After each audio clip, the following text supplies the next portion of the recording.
everyone, welcome back to the Laura Show. I am with an old colleague. Well, she's not old by any stretch of the imagination, but I have known Sehr for 10 years now. 10 years we kind of got into the business around the same time. So Sehr is a top real estate agent, not just in the city of Toronto, but in the whole country, which probably means worldwide. She sells a couple hundred units, pre-construction units, every single year. She's growing a team, and she does it looking like this. So we can all learn a little bit from her. Sehr Mahmood, thank you so much for joining me. Thanks, Laura, for having me. I know you were telling me about this show back in January, and I was like, when am I going to be a guest? So I'm very honored to be here. I had some guests at the start. You were always on my short list, but sometimes you want to make sure that the show has legs. Oh, for sure. I'm just playing with you. And but no, of course we wanted to have you. We have some things in common for sure, but there's certainly one thing that I want to touch base on right off the bat. And that is just simply your tenacity. I think when I talk with real estate, because I train real estate agents, I also am a real estate agent. So over the course of 10 years, I've had a lot of conversations with people about their business and how things are going. And there is just one thing I think that really stands out about you, and that's your work ethic. Right. Today, even. Actually, let's start with yesterday. Yesterday, you give me a phone call. I hope you don't mind me airing some information about you. But like yesterday, you're calling me and you're like, Laura, I'm not feeling good. And here I anticipated that you were canceling because I get people who cancel on my podcast. And I get it. Life happens. Things happen. People have to cancel. So I'm like, oh no, that's unfortunate. You're like, you know what? It's going to be fine. We're going to get through it. I just wanted to let you know and make sure that was okay. And I was like, hell yeah, that's okay. Of course it's okay. So that's, check mark number one in my books. Like, she's not feeling good, but here she shows up anyways. And this morning, this girl calls or messages me saying, just got my car stolen. I'm still coming, but I might be 20 minutes late. I'm like, first and foremost, you okay? Everything's good. And second, amazing. Like, that is the type of hustle that I'm talking about. You're like, I'll file the police report after the podcast. Yeah. Don't you think that's where a lot of agents just seem to miss the mark, maybe? Yeah, I think a key to success in this industry is keeping your composure at all times because, there's always things happening and it might be personal, it might be a deal falling apart and so forth, but you got to stick to your schedule, you got to make it to where you got to be and really prioritize that. Because, I woke up, there was a flood in my unit. That's the first thing that happened in the morning. Yes.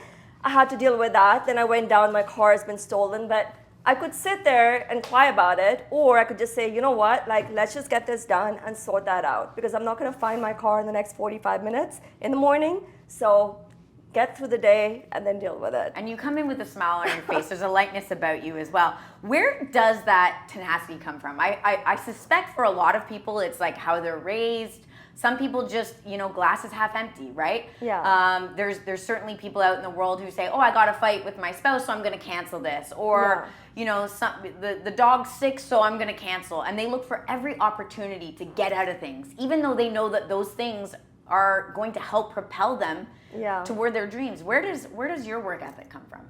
I think it comes from the fact that, I came here as an international student. I really had nothing and I had to make it work. So ever since I was much younger, I was here and I said, my back's up against the wall, I have to get things done. So I have no choice, I need to get a work permit, I need to get my passport, I had to go through all those steps. And it was a lot of work, I started in real estate, I had no database, I had no friends here, no family. And I literally started at zero, no money, no friends, no database. And I was like, how do I become successful in this business? So I think that instilled a lot of work ethic in me because I knew that I was starting from such a low bar. And I had to really catch up to all the other top agents in a small amount of time. I always say it's interesting when the umbilical cord is kind of cut for a lot of people. Right? People say, well, I'll become a full-time agent when the income kind of matches what I'm making at my current job. I'm like, sometimes you got to just cut that cord. You got to cut the safety net because then, like you said, your back's against the wall. I really think about that, and it's about burning your boats. You can have a backup plan. This is your plan, and you have to make this work. I always see, a lot of part-time agents and they're doing other jobs and then they never reach that pinnacle of success that they're looking for because they still have that job that you can't be doing multiple things at the same time and be successful to that degree. You need to put a lot of effort, you need to put a lot of strategy, a lot of planning, So take me back. How old were you when you came here? on the student? I came for my undergrad. I came 2 years in. I was around 20 years old. Okay. I was actually studying in the US for 2 years, and then my parents said, oh, we can't afford it anymore because it was triple the amount of Canada. And then they gave me a set budget to come to Canada with. I came with that. I did my undergrad, and that was it. So your parents didn't come here with you? No, literally alone. I came all by myself. Oh, wow. Yeah. And what were you going to school for? I was going to school for economics. So, the first hurdle that I had to overcome was I wasn't Canadian at that time. So once I graduated, that was my first hurdle. I got a job at ING Direct, just $29,000 a year as a customer service representative. And when you have zero, you're like, 29,000, that's great. And I was so excited. Right a week before my job started, they called me and said, oh, we didn't realize you're not Canadian, so we can't sponsor you. So, that was like, I was like, what do you mean? So basically I had no job at that time. Then I had to go look for opportunities where someone was willing to sponsor me. I found a small bookkeeping firm that was willing to hire me for $1,000 a month. Oh my God! So I lived on That's not even paying not even a fraction so of the rent. I lived in a room at Keel and Finch for $300, and I had to make life expenses meet for $700 a month.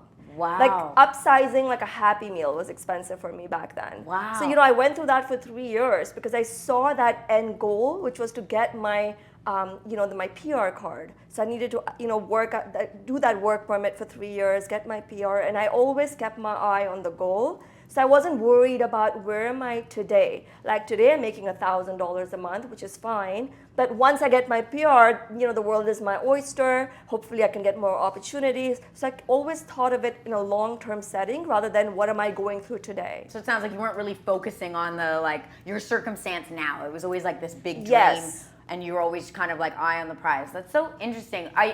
Correct me if I'm wrong. You went back to school to do your MBA, yes. right? Because we're both Schulich alumni. Exactly. Yes. So after I got, my PR, I was like, okay, this is great. But then, I kind of looked at all the job opportunities out there. You couldn't really get very far with an undergrad. So I said, why don't I invest in myself and go back and get an MBA? So I went to RBC. I took out an $80,000 loan.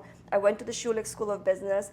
And when I graduated, it was 2008. It was the midst of the financial crisis. Nobody was hiring. And here I am, no job, $80,000 in debt. I didn't know what to do next. And I already invested all this money, into my schooling. And I was like, I can't take another big loan out. What do I do right now? And then I kind of thought about, what do I really want to do? And I had no answers. I was pretty much lost. I was lucky to get in touch with, I made a friend who was a realtor, and I was observing their lifestyle. I was like, this doesn't look too complicated. I think I can do this. It's not a big investment. It's about 6 months of my time, a few $1,000s. I'm not spending $80,000 like I did again. And after a few years of dwindling, that's what I did. I went and I got my license, and I said, now I really got to make this work because I've already wasted 2 years of my life. I have all this debt, and there's no turning back now. So it's interesting. I decided I wanted to get into real estate while I was doing my MBA. Mm-hmm. It's not why I started doing my MBA. I wanted to get into marketing, maybe advertising, definitely more the creative side of things. Mm-hmm. But while I was there, people dropped some seeds and they thought, Laura, I think you'd be a great real estate agent. My husband happens to be a real estate agent, although not a traditional agent. He's a commercial real estate agent. He wasn't my husband at the time, and he, I was watching all the shows, $1 Million Listing. I was like, well, that looks pretty great. But I remember telling people that I was going to get my real estate license while I was doing my MBA. And I could kind of see on some people's faces, I don't know if you had the same experience. They were kind of like, you're going to get your MBA and then you're going to become a real estate agent? Like, you don't need an MBA to be a real estate agent. Like, it almost felt like they thought it was a waste. Like, why spend all this time? Did you feel the same? So I did not feel that way. And actually, most of the realtors don't have an MBA. We're one of the very few that do.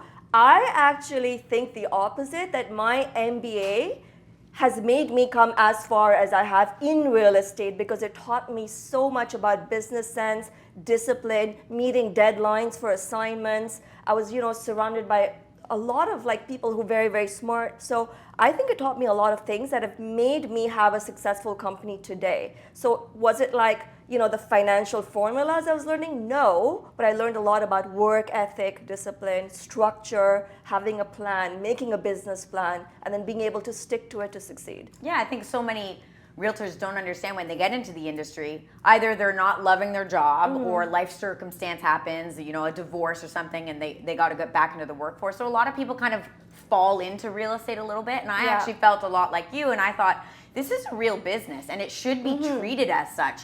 I think, unfortunately, where some realtors go wrong is they don't treat it like a real business. They'll say, I don't like bosses, so I'm going to quit my job. But the problem is that you are an awful boss because you don't meet deadlines, you don't show up, you cancel anytime you have obligations. And I agree with you. I think you really do learn that. It's always those ancillary skills, right, that you learn when you're at school. You go from going from a 9 to 5, now it's a 24/7. You got to run your business like a business.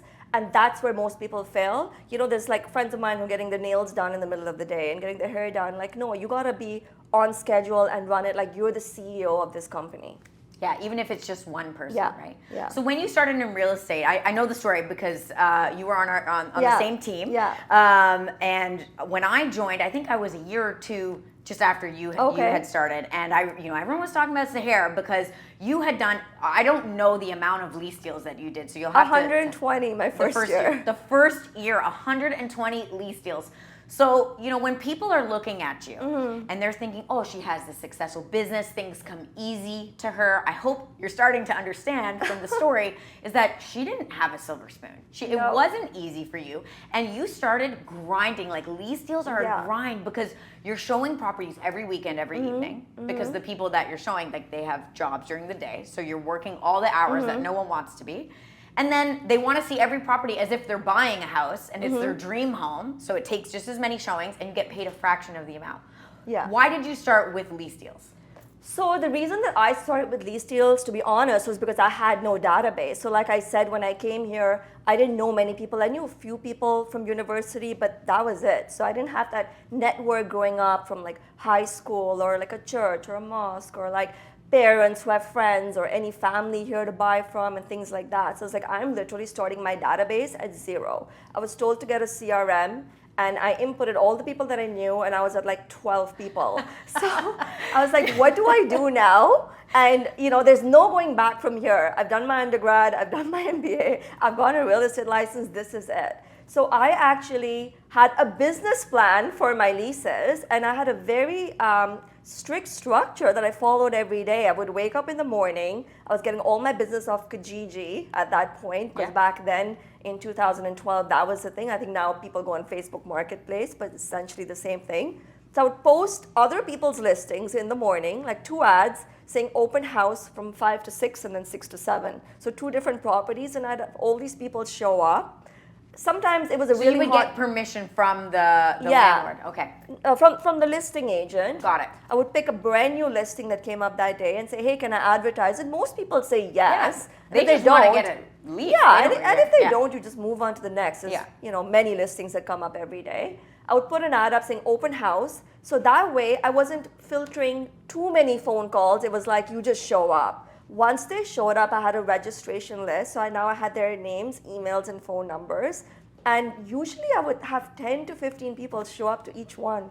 So I was building all these open houses for a whole year. 2 years you did this. So I did for a year and a half. So not only was I getting a deal nearly every night, because out of those 20, 30 people you're meeting in 1 to 2 units, sometimes they'd even be in the same building or like somewhere close by, I would get a deal out of it. And I would get a database out of it of like 30 people who are looking for real estate.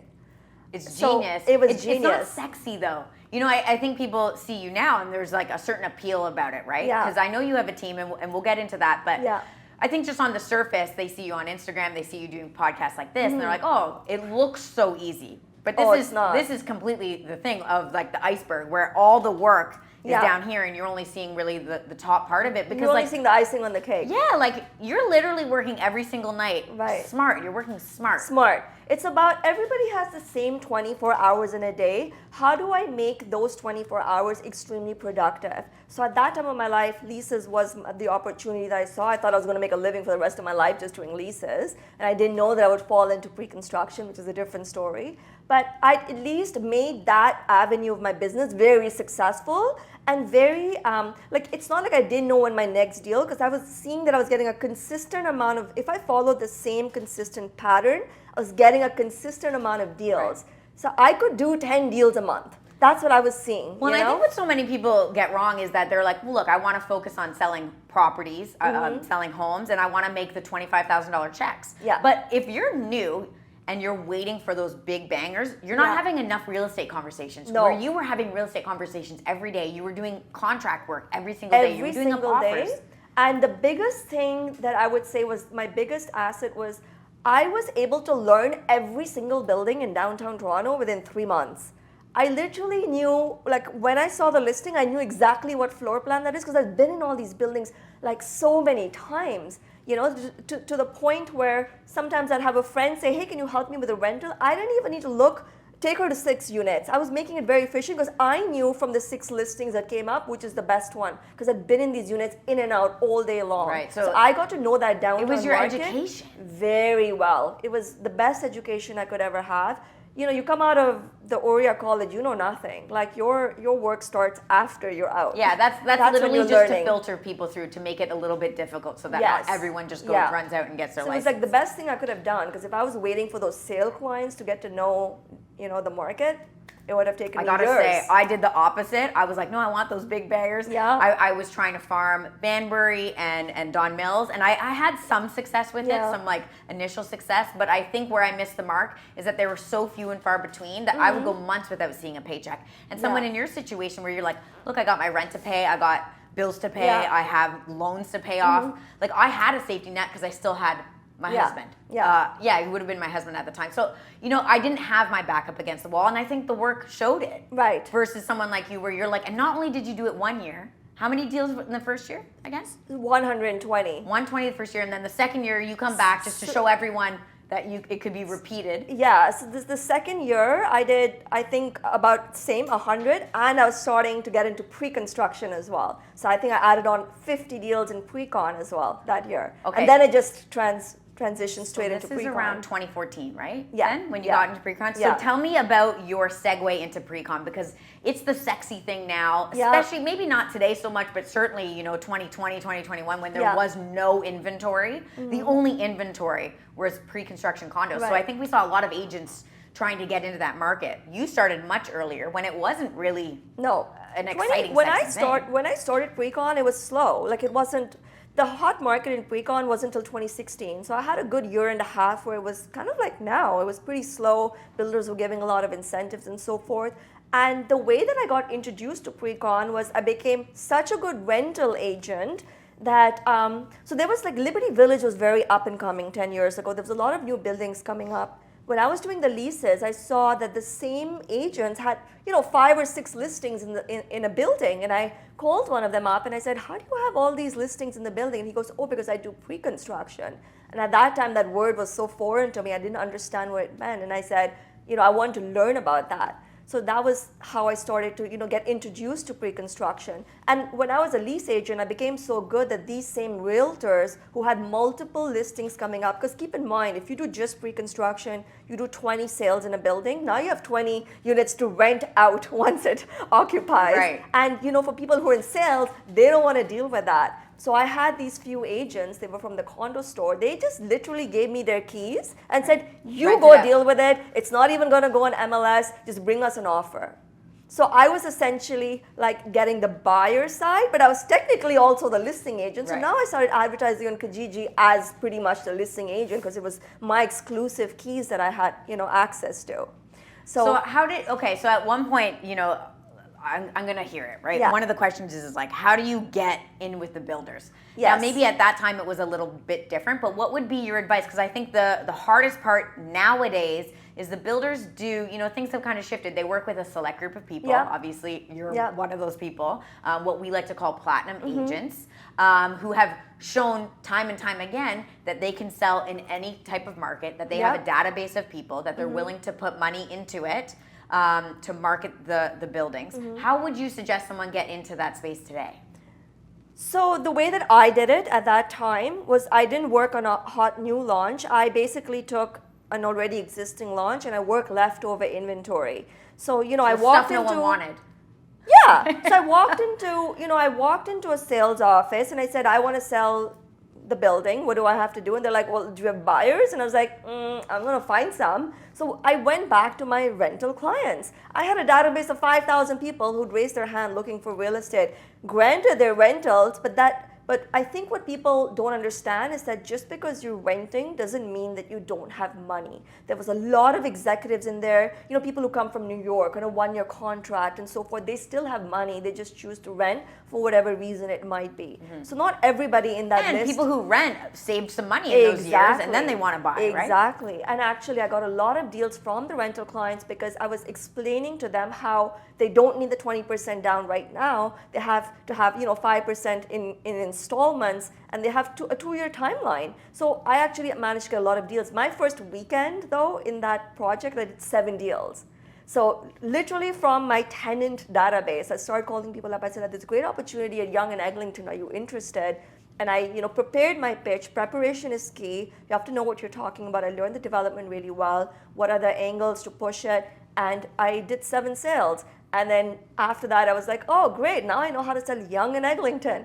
And that became my niche for the next 6 months. I didn't just go all over the place with different sites. Oh, interesting. I stuck to Yonge and Eglinton only because that's what I knew really well. I knew about the LRT coming in. I knew the growth that was happening there and so forth. You had your spiel down, right? Like, yes. And that information is important because when people are buying pre-construction condos, it's not going to be built for 4, 5, 6 years in some cases. And so they're really saying like, well, what's the future value of my property? And you can't be kind of humming and hawing. Yeah. So that's a good tactic not to, because I think oftentimes we see pre-construction agents, right? They're all over the place. They're all over the place. place. Doing it for so many years so that they know all of those areas. That's interesting. So then I went to another competing building that I just launched. I sold, close to 20 units in there. And then what started happening was that other builders started hearing about, oh, there's this girl and she sold like 20 units in this site. Who is she? So people started calling me and said, hey, we also have a site at Yonge and Eglinton. Do you want to come meet with us? Right. That's the first time that I met with Milbourne, for example, and Pemberton and so forth. So you built those relationships, but it's so interesting because people trying to get in the pre-construction space now, and again, it's always perception, right? They see you as successful now and they're like, well, I want to walk in and be able to call someone from Milbourne's office and get 20 units, but I can't. They only see it as I can't, but it's not like you knew them. It's not like you were like, and oh, the hey, sales friends. were not, they were not allocation sales. Yeah. These are like me going there one by one, a few days apart. They were literally like, here, no one wants these. Yeah, these are off like a list, of a hot list. These are not allocations. I don't even know. I didn't even understand that there was allocations at that time. And I thought this was first the process. Access pricing. So we talk so often about first access pricing. You would have had these units not at first access. Right. So my third project then became first access, but the first 2 sites they weren't first access pricing, but it's still good value, So if you explain to people that it's not always about being there on the first day because real estate is going to grow. Yeah. What you buy in 2014 and when you look back, when it's 2018, 2019, if you look at real estate in 5-year cycles. Especially if they're not investor clients and they were the end users because they were the tenants who wanted to become owners. Yeah. Like they're going to live there for 10, 20 years maybe, like who knows? Yeah. So they might not even really care so much. Like they picture their life living there in those places. Right. Okay. So I love this. I love to unpack these things because I actually didn't know all this about you. Yeah. So I don't know how I didn't, but so the next thing you know, I have 70 sales at Yonge and Eglinton. Right. I knew this market. And then, builders started to call me and they're like, oh, we have this project in like Maple. And I said, oh, no, I sell Yonge and Eglinton only. And they're like, excuse me? I was like, okay, maybe it's time to diversify a little bit. And then I started going into like downtown and, learning that pre-construction market. So I kind of did it in segments before. Now I sell everything everywhere. Yeah. But it wasn't like that in the beginning. But it also helped because you had all this previous experience, right? So you had the experience. So you could talk to someone and say, this is the type of rent you're going to get because you knew exactly what the rent was in the buildings. Yeah. Or, this is how much it's going to be worth in a couple of years. So you had, these things build up on top of each other. So it's not like, you get your license one day and then you're a pre-construction expert the next. No, it really is a bit of a process. Okay, I want to kind of touch base. At what point were you thinking, okay, I want to start a team? Because you're growing, you're doing all this business, I'm sure things got crazy busy. Like when you're I don't think people understand when you're doing 20 units in a day, the amount of paperwork, the amount of phone calls, the amount of text messages that you're getting from the clients, like it's nonstop. You're like, you can't breathe, really, right? So at what point were you like, you know what, I think I kind of need to start letting some of my dollars out of my pocket go to other people so that I can really start to expand this? Yeah, I think that happened for me 3.5 years after I did my first pre-construction deal. So, my first year I did 70, 80 units. In the second year I doubled that. I could consistently do 200 units a year myself. So once I had that for 3 years, I said, how do I get to the next level? Because now I can't do any more. That was kind of like my cap. And, I had agents who were also part of the team at that time who were like, hey, like you're on this pre-construction bandwagon. Can we help you out? Is there anything we can do? And at that time I was like, no. Like I'm a one-man show. I don't need anybody. I'm going to do this on my own. And I didn't realize that, you need to leverage other people's help to be able to get ahead. Because I was pretty like content doing like 200 deals a year. But then it's a good little income too. But, at some point you probably get this bug of like, well, what could it be? Yeah. So then I said, I can grow from here. And then I had a lot of builders at this point, wanting to build those relationships with me, wanting me as a part of their sites. And I said, I physically can't do more sites. So that's when I said, okay, let me bring on one person. So it was one person for like 6-7 months. Then I added on 3 more people. And then it started, like 2019 was my first year when I had, a proper full team that I got. As someone who hires staff, so it's not that long ago. No, it's not that long ago. But like I have staff. I have people who help.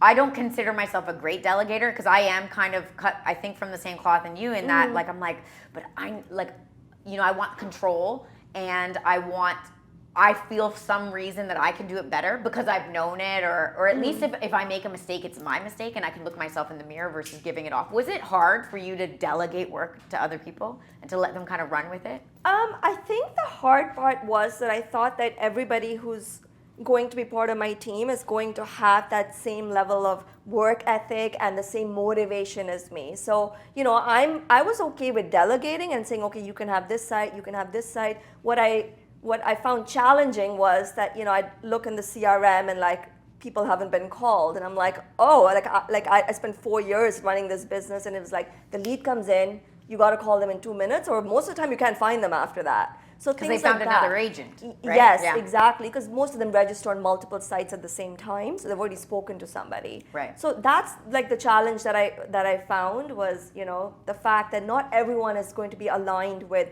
the work ethic. Everybody just saw me making a lot of money. They said, oh my God, she's making like over $1 million a year now. We want to be her. But it's about, do you want that process? It's not about do you want that result. Everybody wants that result. Yeah. But do they want to have that work ethic and put the time in that it takes to get there? Yeah, I always say people have a lot of ambition, but their work ethic doesn't seem to match the ambition. I think where you get to a happy place in life is where you recognize how much work you're really willing to do and then matching your ambition to that. Yes. Not the opposite. So that was kind of like what I've realized now, that not everyone's going to come in and want to say I want to make $1 million a year because they want to, but would they be able to have that work ethic? The answer usually is no. So I try and align my team members with what is your actual goal of what you want to make, which has to align with the level of work you're going to put in. Because if you come and tell me I want to make $1 million a year, I can coach you to do that, but it's not going to be fun. You're going to have to work the way I work. You're going to have to work the way. You're going to have to mimic my lifestyle. And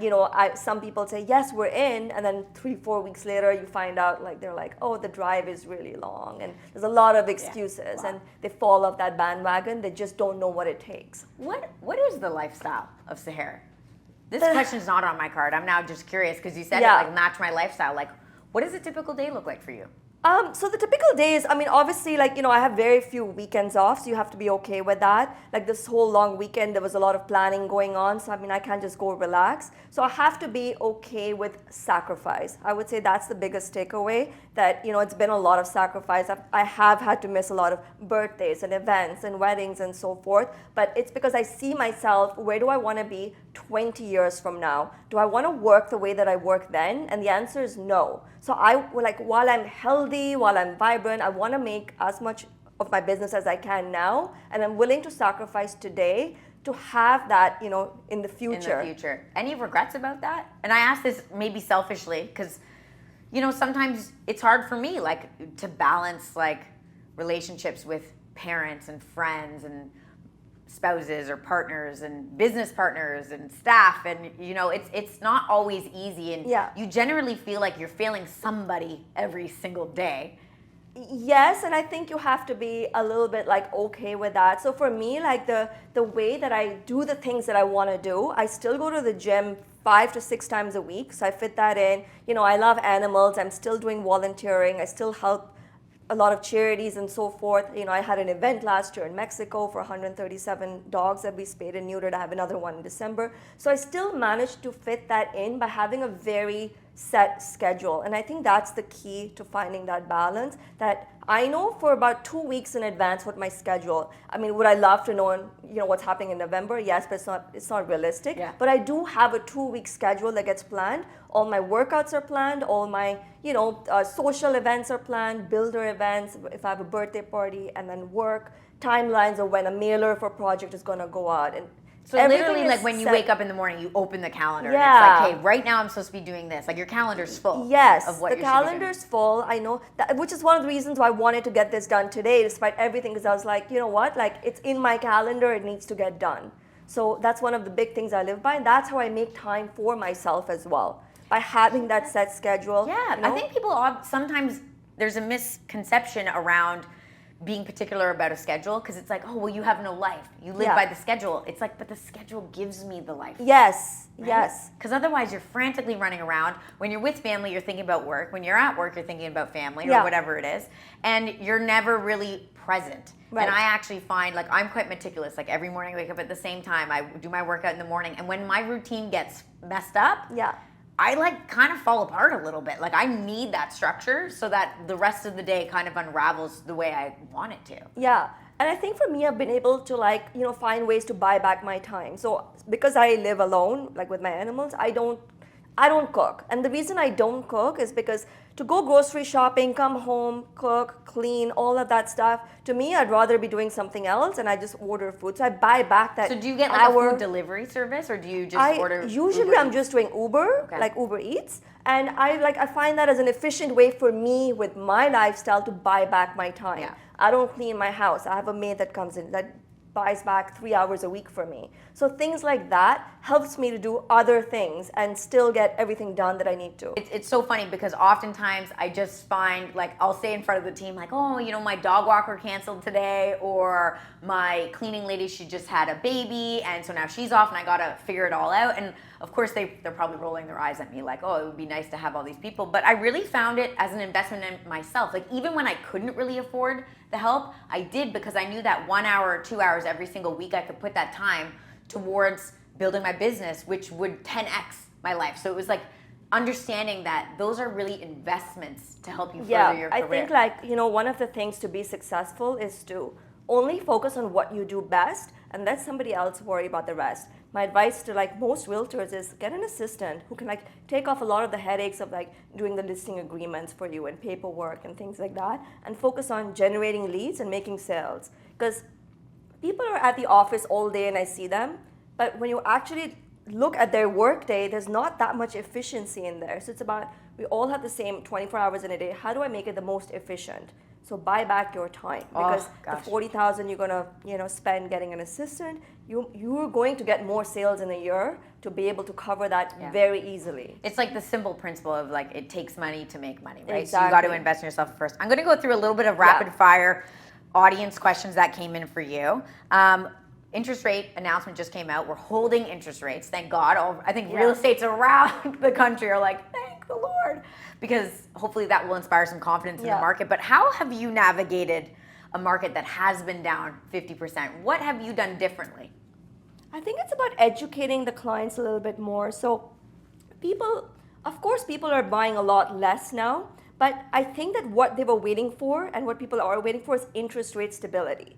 Our interest rates are high, but they're not as high as they used to be. Like back in the day, you talk to people 15 years ago, people were paying 12% interest rates, 8%, right? So we were just very spoiled that we had literally free money for the last few years. And I think now that there's stability in the market, things will pick up. But even during the past 1 year, we've still been doing sales because we show them that real estate is a long-term game. You're not buying this to flip it in 3 years. You can't think of real estate like that. Think of it long-term. There's still value in the fact that you're buying in one of the safest countries in the world, one of the most stable. You look at the trajectory of real estate over the past 50 years, it's gone up. It's like a rubber band. It's going to go up, it's going to go down, but in general, the trend has been to go up. So showing them the value of buying, where their money is going to go.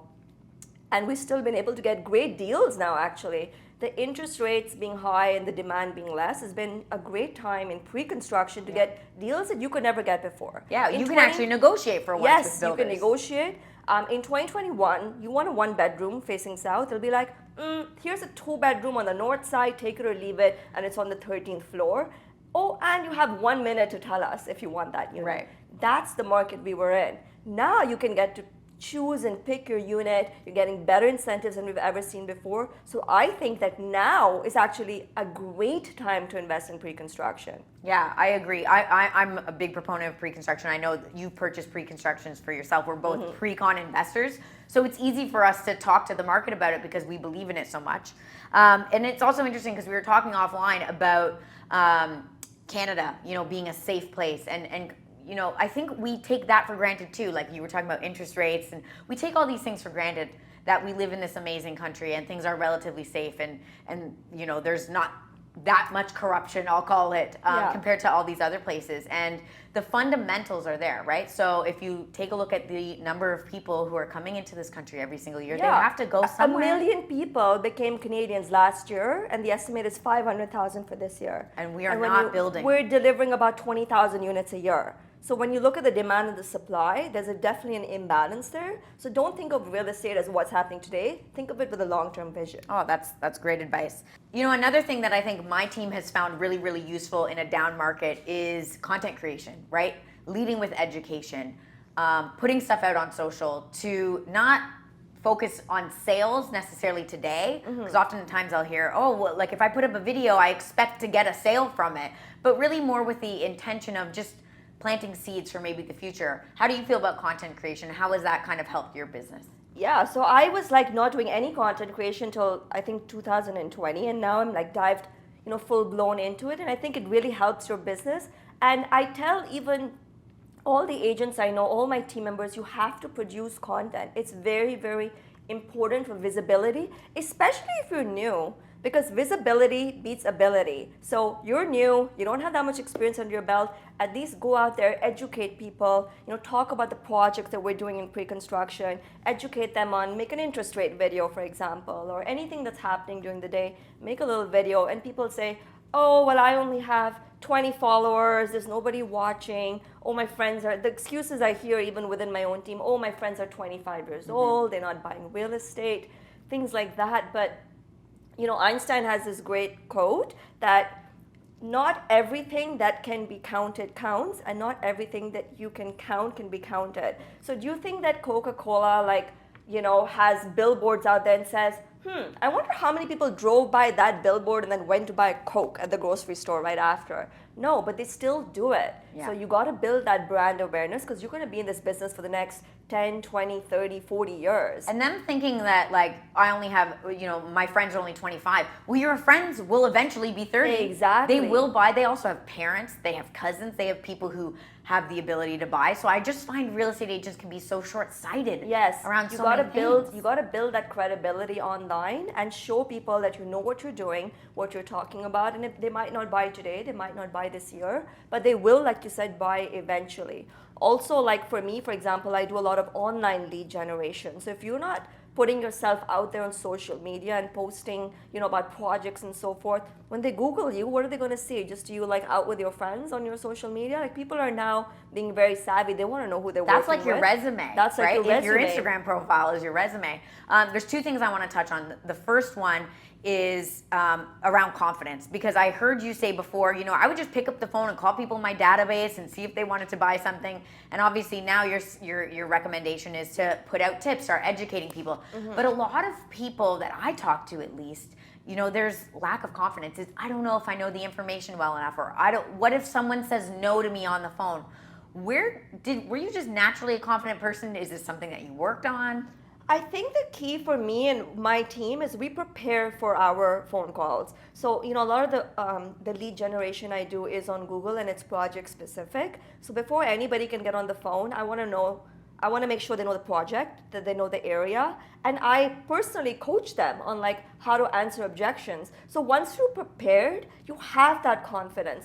The key is preparation in everything, Like a dream without a plan is just a wish. You have to have a strategy. You got to have a set plan of how you're going to get things done, and that will lead to confidence. Yeah, I kind of always say like the confidence comes out of the doing, right? Yeah. Like you have to pick up the phone and find out what some of the objections are going to be first, or you have to post a video first to see if if you get a single like, and like all you need is that one like to say, okay, there's somebody watching. Yeah. And it doesn't have to be thousands of people, but there's one person that took the time to hit the like button or maybe comment and build off of that. I think people want to be famous first, or they want the confidence first. Right. And then everything's going to follow, right? And it really is a path. It doesn't work like that. Yeah.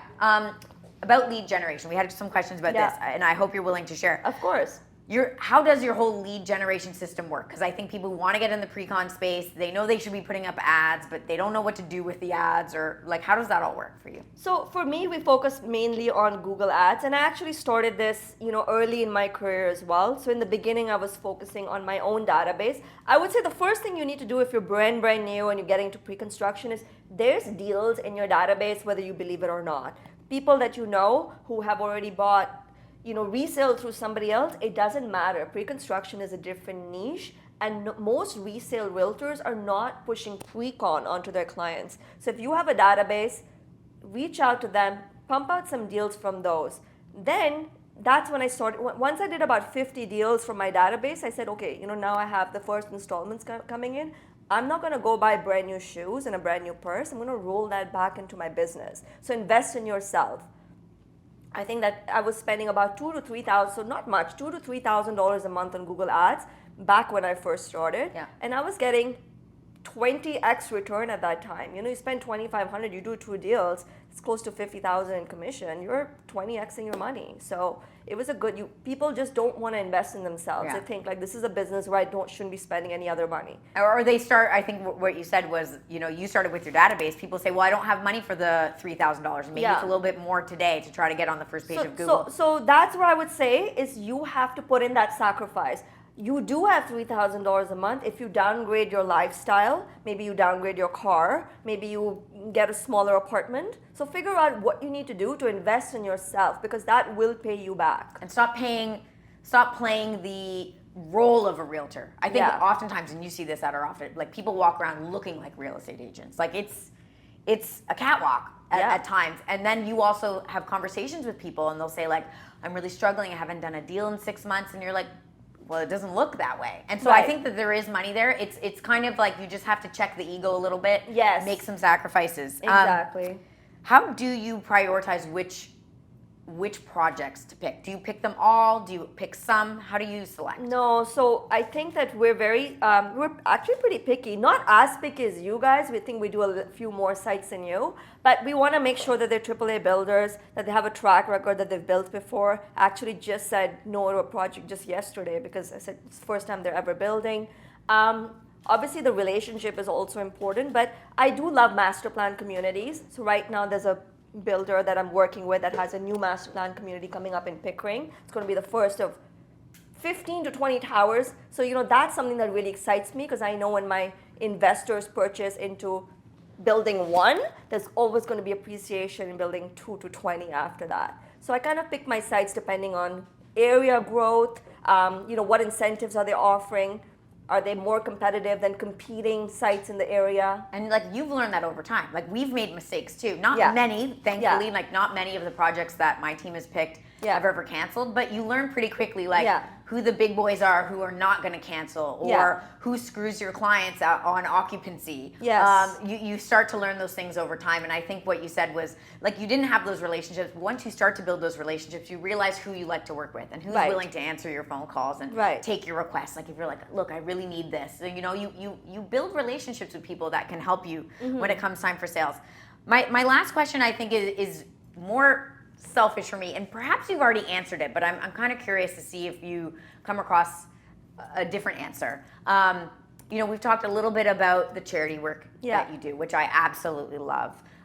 You're an animal lover, I'm an animal lover, and you've actually inspired me to think, like, how can I add that to my life? Right. You're also a fashion lover, I'm a fashion lover, and although we just talked about, putting money back into the business, I know you and I also like to dabble in like some fancy shoes from time to time, but that's when you can afford it. That's when you can afford it. I think that's the key. So, people see me today, and I'm very different today than I was even 5 years ago. 5 years ago, I wasn't splurging as much. Now I've had that opportunity of investing in 19 pre-construction condos, and after that is when I went and I bought the fancy car. But they see it now and they're thinking, to beat the hair, I have to go get the fancy car. That was not me for the first 5 years. I was investing back in my business. People say, how did you afford ads? Because I gave up everything else. And you know what? Those years are going to go by anyway. Yeah. So you may as well take the time now just to invest and say, like, screw the vacation, screw the shoes, screw the car, screw the Gucci belt. Like, everyone just relax. The years are going to go by and you'll thank yourself later.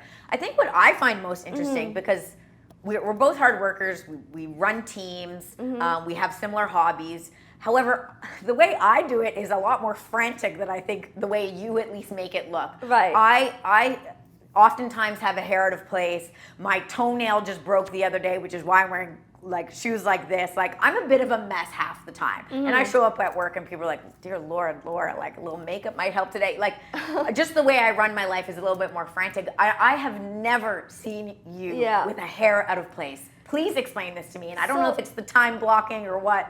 So I think for me, the key is I'm very detached from outcomes. So what I mean by that is, if something bad happens during, like this morning was, for a lot of people it would be an awful morning, I'm very detached from that. I'm like, okay, this is what I need to do. I still need to get ready. I still need to look good for her show, and I'll deal with everything else.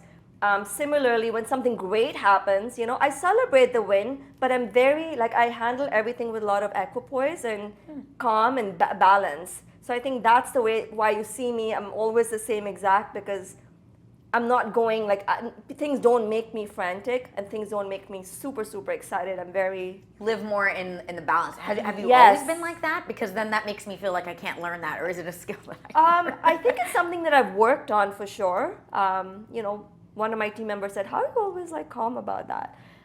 I'm not sure, but I've learned that I need to have that balance, because this business has a lot of pressure. I have pressure from my team to get things done. I have pressure from sellers who now say, sell my assignment at 100,000 more when the market's not there. There's a lot of pressure on that. There's pressure from builders saying, what's happening with the allocations? Are they getting sold? There's a lot of pressure every day. So I feel like I need to have that balance in my life. I need to have that structure in my life to be able to keep excelling.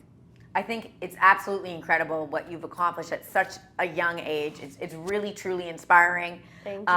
I definitely look up to you as someone to emulate, for sure. What do you think is maybe I'll kind of summarize it here. What do you think maybe is the biggest misconception that people have about Sehr? I think that people think it just came so easy. I think a lot of people don't know the backstory. They don't know how much, it took me 10 years to get to where I am today. So it's not an overnight success by any means. There was a lot of struggle that went along the way. And, you don't see all that on Instagram and social media. You only see the best of the best. Right. So I think what the other misconception would be that, the life seems very glamorous, but it's a lot of sacrifice. So while it's very glamorous to go on 15 builder trips a year, you have to think about the fact that you're away from home. You're going to be away from, people might have families. I have my pets, I have my business. You have to be able to fit that into your schedule. And it can be exhausting sometimes. Traveling's not always that fun. Traveling is exhausting because you're still running your business. So you have to always be sacrificing. You're missing events that you want to be at, because there's events that you now have to be at. So everything that you see is not, Yeah. I with the social, I try to showcase a little bit more of the ugly side of things, or just like more of my life, because I do want people to understand that there is this backstory. Like, yeah, you came in and you look so fantastic today, but like you're probably gonna go home and then you're gonna sit at your computer and work for the next 8 hours. Like, people don't see that. So I think what people don't see is the monotony of the whole situation. So you see the glamorous aspect, but like the day to day is very boring, very mundane, and very monotonous. We're building our development pitches, we're putting together mailers, we're doing like financial analysis. And you do the same thing next week. It's new building. You're making phone calls. Like, you're literally doing the same thing every single day, and you have to be okay with that process and that monotony to be successful. So the award you see is just the glamour part, but all that work that goes in, people don't see that. Well, you guys heard it straight from Sahara's mouth. It takes a lot of work and a lot of patience. Sahara, thank you so much for taking the time on this crazy day. You're so welcome. I truly appreciate it. Thanks for having me. And guys, we'll see you next time.